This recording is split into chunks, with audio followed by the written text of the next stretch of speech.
നമസ്കാരം. SV ജേണലിലേക്ക് ഒരിക്കൽ കൂടി സ്വാഗതം. നമുക്ക് പറയാനുള്ളത് ചില പൊതുബോധങ്ങളെക്കുറിച്ചും ചില പൊതുബോധ്യങ്ങളെക്കുറിച്ചുമാണ്. അതോടൊപ്പം തന്നെ മാധ്യമങ്ങളെടുക്കുന്ന ചില സമീപനങ്ങളും. ഇടതുപക്ഷത്തോടും UDF-നോടും രണ്ട് തരത്തിലുള്ള നിലപാടുകൾ അല്ലെങ്കിൽ ഇരട്ടത്താപ്പ് നിലപാടുകളാണ് പലപ്പോഴും നമ്മൾ സ്വീകരിക്കുന്നത് എന്ന് നമുക്ക് മനസ്സിലാവും. എന്തുകൊണ്ടാണ് ഇത് ആമുഖമായി പറഞ്ഞത് എന്ന് ചോദിച്ചാൽ നമുക്ക് രണ്ട് നേതാക്കന്മാരെ എടുക്കാം. അതിലൊരാൾ ഒരു വനിതാ നേതാവാണ്, കണ്ണൂരിൽ നിന്നുള്ളൊരു വനിതാ നേതാവ്. ആ മറ്റൊരാൾ വയനാട്ടിൽ നിന്ന് ഇപ്പോൾ MLA ആയിരിക്കുന്ന ഒരു നേതാവ് കൂടിയാണ്. അതൊരു വനിതയല്ല, പുരുഷനാണ് അദ്ദേഹം. വയനാട് സുൽത്താൻ ബത്തേരി എന്ന് പറയുന്ന മണ്ഡലത്തെ പ്രതിനിധീകരിച്ചുകൊണ്ട് നിയമസഭയിലേക്ക് എത്തിയ ഒരു വ്യക്തിയാണ് അദ്ദേഹം. ഈ രണ്ടുപേരെയും നമ്മൾ എടുത്തു നോക്കിക്കഴിഞ്ഞാൽ രണ്ടു പേർക്കും ഏതോ സമാനമായ എന്തോ ഒന്നുണ്ട് എന്ന് നമുക്ക് മനസ്സിലാക്കാം. ഒരാൾ ഈ വനിത ഇടതുപക്ഷക്കാരിയാണ്, അല്ലെങ്കിൽ CPM മെമ്പറാണെങ്കിൽ മറ്റൊരാൾ കോൺഗ്രസിൻ്റെ നേതാവാണ്. അതാണ് വ്യത്യാസം.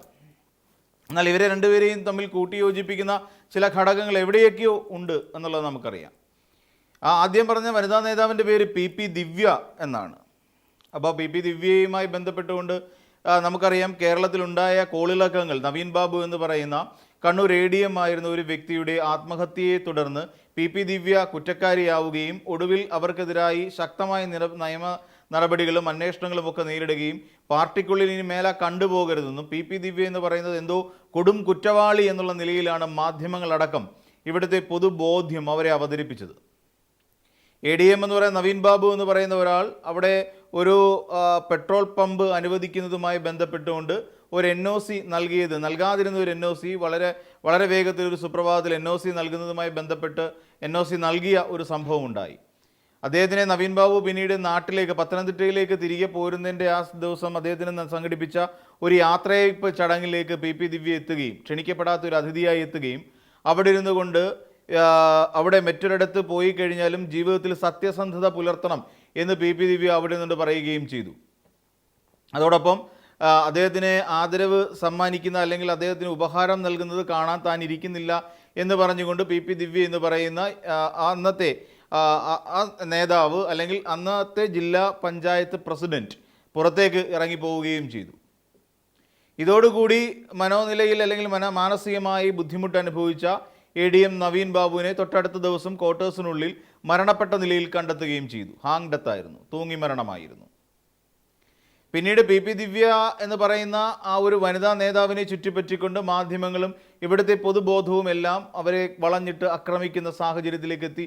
ഒടുവിൽ ഒരുപക്ഷെ പാർട്ടിക്ക് വേണ്ടിയിട്ട് അഴിമതിക്കെതിരായി നിരവധി സമരങ്ങളും പോരാട്ടങ്ങളും നടത്തിയ ഒരു വനിത എന്നുള്ളൊരു ഒരു പ്രാധാന്യം PP ദിവ്യയ്ക്ക് എപ്പോഴും ഉണ്ടായിരുന്നു. എന്നാൽ അതൊന്നും ഇപ്പോഴില്ല, എല്ലാം നഷ്ടപ്പെട്ടു പോയി. ഒരുപക്ഷെ ഇത്തവണ നടന്ന നിയമസഭാ തെരഞ്ഞെടുപ്പിൽ കണ്ണൂർ ജില്ലയിലെ ഏതെങ്കിലും ഒരു മണ്ഡലത്തിൽ നിന്ന് വിജയിച്ചോ അല്ലാതെയോ മത്സരിക്കേണ്ടിയിരുന്ന ഒരു വനിത കൂടിയായിരുന്നു PP ദിവ്യ. അവരുടെ രാഷ്ട്രീയ പ്രാധാന്യം തന്നെ അല്ലെങ്കിൽ രാഷ്ട്രീയ ഭാവി തന്നെ ഇല്ലാതാക്കുന്ന തരത്തിലേക്ക് അതിനെ കൊണ്ടെത്തിക്കാൻ കഴിഞ്ഞു എന്നുള്ളതാണ് ഏറ്റവും പ്രധാനപ്പെട്ട കാര്യം. ഇതാണ് ആദ്യത്തെ പൊതു നിലപാട് അല്ലെങ്കിൽ പൊതുബോധ്യം. ഒരു വ്യക്തിയോട് അല്ലെങ്കിൽ ഒരു ഇടതുപക്ഷക്കാരിയോട് അല്ലെങ്കിൽ ഇടതുപക്ഷക്കാരനോട് സ്വീകരിക്കുന്ന ഒരു പൊതുബോധം ഇതാണ്. എന്നാൽ നമ്മൾ മറ്റൊരു വശത്തേക്ക് നോക്കുക. സുൽത്താൻ ബത്തേരിയിൽ നിന്ന് IC ബാലകൃഷ്ണൻ എന്ന് പറയുന്ന MLA മന്ത്രിയാക്കുന്നതിന് വേണ്ടി ഘോരം വാദിക്കുന്ന ഒരു മുതിർന്ന നേതാവിനെ നമ്മൾ കണ്ടിരുന്നു. അദ്ദേഹത്തെ മന്ത്രിയാക്കണം, അൻവർ സാദത്തിനോടൊപ്പം തന്നെ IC ബാലകൃഷ്ണനെ മന്ത്രിസഭയിലേക്ക് കൊണ്ടുവരണം എന്ന് ഘോരം വാദിക്കുന്ന കാഴ്ച നമ്മൾ കണ്ടു. ആ വാദിച്ച ഒരു മുതിർന്ന നേതാവായ രമേശ് ചെന്നിത്തലയാണ്. ഇനി അപ്പോൾ മാധ്യമങ്ങളെല്ലാം എന്തുകൊണ്ടായിരിക്കാം മാധ്യമങ്ങൾ IC ബാലകൃഷ്ണനെ വേട്ടയാടാതിരുന്നത്?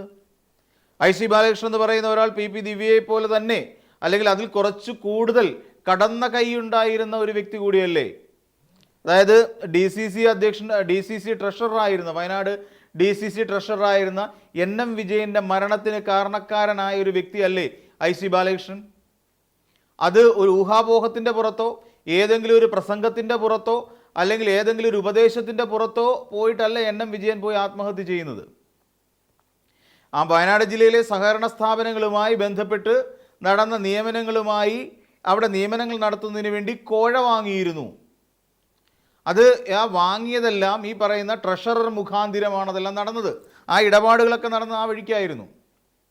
അപ്പോൾ അങ്ങനെ ആ വഴിക്ക് ഇടപാടുകൾ നടന്ന സാഹചര്യത്തിൽ ഈ പറയുന്ന എൻ വിജയനെ കുറ്റക്കാരനാക്കുകയും വിജയനാണ് ഈ തെറ്റുകളെല്ലാം ചെയ്തതെന്നും ഈ എന്താ പറയുക ഇത് നിയമനം നൽകാമെന്ന് പറഞ്ഞുകൊണ്ട് പണമെല്ലാം വാങ്ങിയെടുത്ത് വിജയനാണ് എന്നുള്ള തരത്തിലേക്ക് അദ്ദേഹത്തിൻ്റെ ബാധ്യതയിലേക്ക് കോടിക്കണക്കിന് രൂപ കൊണ്ടുവന്ന് അടിച്ചു കൊടുത്തു.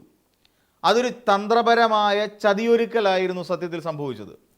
അങ്ങനെ വിജയൻ എന്ന് പറയുന്ന നേതാവിനെതിരായി ഒരു വലിയ ആരോപണം ഉന്നയിക്കുകയും തനിക്ക് എടുത്താൽ പോകാത്ത ഒരു ബാധ്യതയായി ഈ തുകയെല്ലാം മാറുകയും ചെയ്ത ഒരു സാഹചര്യം ഉണ്ടായിരുന്നു. അങ്ങനെ അദ്ദേഹം ആത്മഹത്യാക്കുറിപ്പ് എഴുതി വെച്ചു. അപ്പോൾ അക്ഷരാർത്ഥത്തിൽ പി ദിവ്യ എന്ന് പറയുന്ന ഒരാൾ ഒരു പ്രസംഗം മുഖാന്തിരം, അതും അദ്ദേഹം അഴിമതി നടത്തിയെന്ന് പറഞ്ഞിട്ടില്ല, അങ്ങനെ സത്യസന്ധമായി ജീവിക്കണമെന്നൊരു ഉപദേശം മാത്രം നൽകിയതിൻ്റെ പുറത്ത് അദ്ദേഹം ആത്മഹത്യ ചെയ്തുവെങ്കിൽ, ഇവിടെ ഒരാൾ മാത്രമാണ് ആത്മഹത്യ ചെയ്തതെങ്കിൽ ഇവിടെ രണ്ടുപേരുടെ മരണത്തിന് കാരണമായി IC ബാലകൃഷ്ണൻ അടക്കമുള്ള നേതാക്കൻ, ND അപ്പച്ചനെ പോലുള്ള നേതാക്കന്മാർ മാറിക്കഴിഞ്ഞിരിക്കുന്നു. എന്നിട്ട് സ്വന്തം പാർട്ടിയിൽപ്പെട്ട കോൺഗ്രസ്സുകാരനായ ഒരാൾ അദ്ദേഹത്തിൻ്റെ മാനസികമായി അത്ര നല്ലതല്ലാത്ത ഒരു ചെറുപ്പക്കാരൻ, അതായത് മാനസിക പരിമിതികൾ അനുഭവിച്ചുകൊണ്ടിരിക്കുന്ന ഒരു മകനെ കൊലപ്പെടുത്തിയതിന് ശേഷം വിജയൻ ആത്മഹത്യ ചെയ്യുന്ന സാഹചര്യത്തിലേക്ക് പോയി. എന്നാൽ അദ്ദേഹത്തിൻ്റെ ആത്മഹത്യാക്കുറിപ്പിൽ വളരെ കൃത്യമായി എഴുതി വെച്ചിട്ടുണ്ടായിരുന്നു. ഇത് കൂടാതെ പാർട്ടിയിലേക്ക് KPCCയിലേക്ക് അദ്ദേഹം എഴുതിയ കത്ത് ഇവിടെ ഉണ്ടായിരുന്നു. അതായത് K. സുധാകരനായിരുന്നു അന്ന് KPCC അധ്യക്ഷൻ. അദ്ദേഹത്തിൻ്റെ പേരിൽ ഈ പറയുന്ന നെറികേടുകളെക്കുറിച്ച് വളരെ കൃത്യമായി എഴുതി അദ്ദേഹം ഒരു കത്ത് കൂടി സമർപ്പിച്ചിരുന്നു. എന്നാൽ ഈ കത്തൊന്നും പിന്നീട് പുറം ലോകം കണ്ടിട്ടേയില്ല. ഒടുവിൽ ഇതെല്ലാം തേച്ചു മായ്ച്ചു വെച്ചു. ഒടുവിൽ എന്ത് ചെയ്തു? മാധ്യമങ്ങൾ പോലും ഈ പറയുന്ന IC ബാലകൃഷ്ണൻ എന്ന് പറയുന്ന നേതാവിനെ എടുത്തിട്ട് വാട്ടിയില്ല. അതൊരിക്കൽ പോലും വലിയ തോതിലുള്ള ഒരു ചർച്ചയായി മാറിയില്ല. ദാ കിടക്കുന്നു IC ബാലകൃഷ്ണൻ സുൽത്താൻ ബത്തേരിയിൽ നിന്ന് വീണ്ടും MLA ആയി നിയമസഭയിലേക്ക് എത്തിയ സാഹചര്യമുണ്ടായി.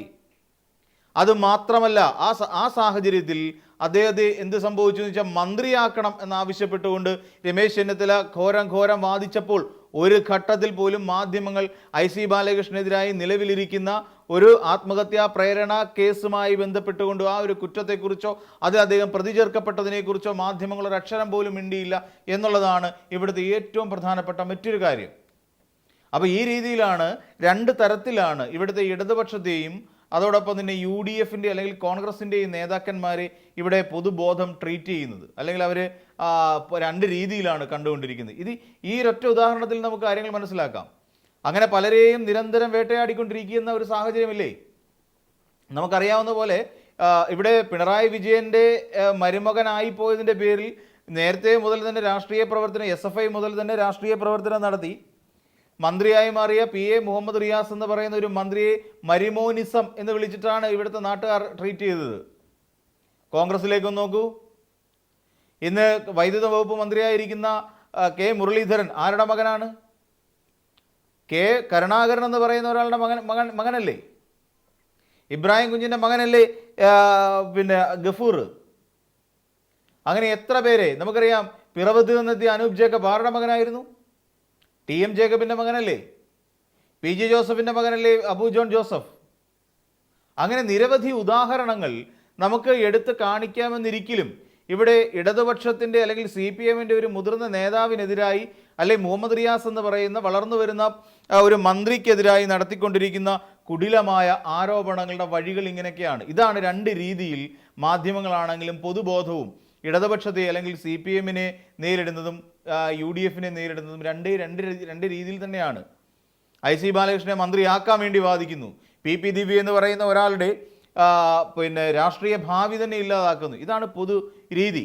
അപ്പോൾ ഇതാണ് നമ്മൾ ഇവിടുത്തെ മാധ്യമങ്ങളിൽ നിന്നും ഇവിടുത്തെ പൊതുജനങ്ങളിൽ നിന്നും ഇടതുപക്ഷത്തിന് കിട്ടിക്കൊണ്ടിരിക്കുന്ന ഏറ്റവും ബെനഫിഷ്യൽ ആയിട്ടുള്ള ലാഭകരമായ ചില കാര്യങ്ങളാണ് ഈ പറഞ്ഞു വന്നത്.